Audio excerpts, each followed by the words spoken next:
2025 உலக அளவில் என்ன நடக்கும்? இயற்கை பேரிடர்கள் ஏற்படுமா? பல நாடுகளில் பெரிய அளவில் சுனாமி, நிலநடுக்கம் எதுவும் ஏற்பட போகுதா என்பது பற்றி பாபா வாங்கா கணித்திருக்காங்க. அவரின் முக்கியமான கணிப்புகள் குறித்து நாம் இப்ப பார்க்கலாம். 2025 என்னென்ன நடக்கும் என்று பாபா வாங்கா தனது கணிப்பில் எழுதி வைத்திருக்காராம். 2025 ஆண்டில் பிரெயின் வேவ்ஸை பயன்படுத்தி நேரடியாக தொடர்பு கொள்ளக்கூடிய டெக்னாலஜியை விஞ்ஞானிகள் உருவாக்குவார்கள் என்று பாபா வாங்கா கூறியிருக்காங்க. அதாவது ஃபோன் மூலமாக பேசாமல் நேரடியாக பிரெயின் வேவ்ஸ் மூலமாக பேசும் முறையை கொண்டு வருவாங்க. இது டெலிபதியின் ஒரு வடிவமாக கருதப்படலாம். இது மக்கள் தொடர்பு கொள்ளும் முறையை முற்றிலுமாகவே மாற்றும் அப்படின்னு சொல்லியிருக்காங்க. பாபா வாங்கா 2025 வேற்று கிரக வாசிகளுடனான தொடர்பு பற்றியும் பேசியிருக்காங்க.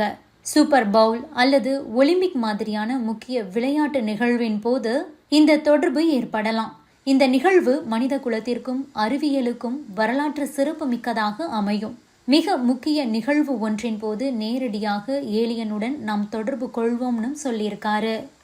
2025 ஆண்டுல விஞ்ஞானிகள் மனித உறுப்புகளை ஆய்வகங்களில் வளர்க்க முடியும் என்றும் பாபா வாங்கா கூறியுள்ளார். இது மருத்துவ துறையில் பெரும் புரட்சியாக இருக்கும். இது உறுப்பு மாற்று அறுவை சிகிச்சையை எளிதாகவும் அணுகக்கூடியதாகவும் மாற்றும். புதிய ஆற்றல் ஒன்றின் கண்டுபிடிப்பு 2025 நடக்கும். இது உலகை மாற்றும் மிகப்பெரிய நிகழ்வாக இருக்கலாம். இந்த ஆற்றல் மூலமானது சுற்றுச்சூழல் நெருக்கடியை சமாளிக்க உதவும். அதேபோல உலக அளவில் மக்கள் ஆற்றலை பயன்படுத்தும் முறையும் மாறும். அதன்படி 2025 இந்தியாவின் வெப்பநிலை 50 டிகிரி செல்சியஸ் வரை உயரும் என்றும் குறிப்பிட்டிருக்காங்க பாபா வாங்கா. இந்தியா உள்ளிட்ட பல நாடுகளில் வெப்பநிலை காரணமாக அதிக அளவில் வெட்டுக்கிளிகள் வந்து அட்டாக் செய்யும். இதனால் பயிர்கள் மொத்தமாக சேதமடைந்து மக்கள் பஞ்சத்தால் அழிய போகிறார்கள் என்றும் அதில் தெரிவிக்கப்பட்டிருக்கு. சொந்த நாட்டுக்காரரின் கையால் ஒரு பெரிய ரஷ்ய தலைவர் கொலை செய்யப்படுவார். அவரது கொலை உலகத்தை நிச்சயமற்ற நிலைக்கு தள்ளும்னு தெரிவிச்சிருக்காங்க பாபா வாங்கா. அதாவது புத்தினின் மரணம் தொடர்பான குறிப்பு தான் இதுன்னு சொல்லப்படுது. 2024 ஆண்டுல பெயரிடப்படாத பெரிய நாடு உயிரியல் ஆயுத தாக்குதல்களை உருவாக்கும். அதை வைத்து தாக்குதல்களை மேற்கொள்ளும் அதே வேளையில் ஐரோப்பா முழுவதும் வேறு விதமான பயங்கரவாத தாக்குதல்களுக்கு உள்ளாகும் அப்படின்னு சொல்லியிருக்காங்க. பாபா வாங்காவின் அதிர்ச்சி தரக்கூடிய கணிப்புகள் பற்றி நாம் பார்த்த நிலையில அவங்க யார் அப்படிங்கறது பற்றியும் பார்க்கலாம்.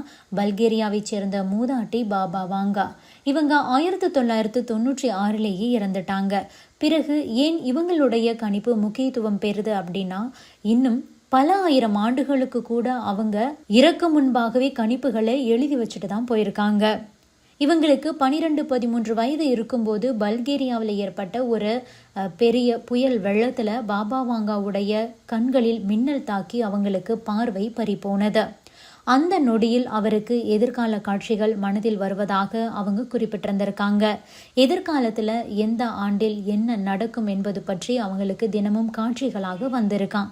இதைத்தான் அவங்க கணிப்புகளாக எழுதி வச்சிருந்திருக்காங்க. கடவுள் தனக்கு கொடுத்த சக்தி இதுதான் அப்படின்னு அவங்க குறிப்பிட்டிருக்காங்க.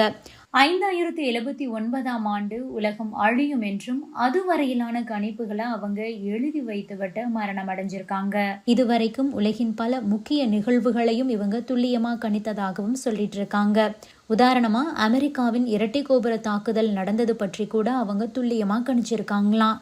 இதே போல இளவரசி டயானா மரணம், தாய்லாந்தில் ஏற்பட்ட 2004 ஆண்டு சுனாமி, ஜப்பான் சுனாமி, அமெரிக்க அதிபராக ஒபாமா பதவியேற்றது, சோவியத் யூனியன் உடைந்தது என பல விஷயங்களையும் கூட இவங்க கணிச்சிருக்காங்க.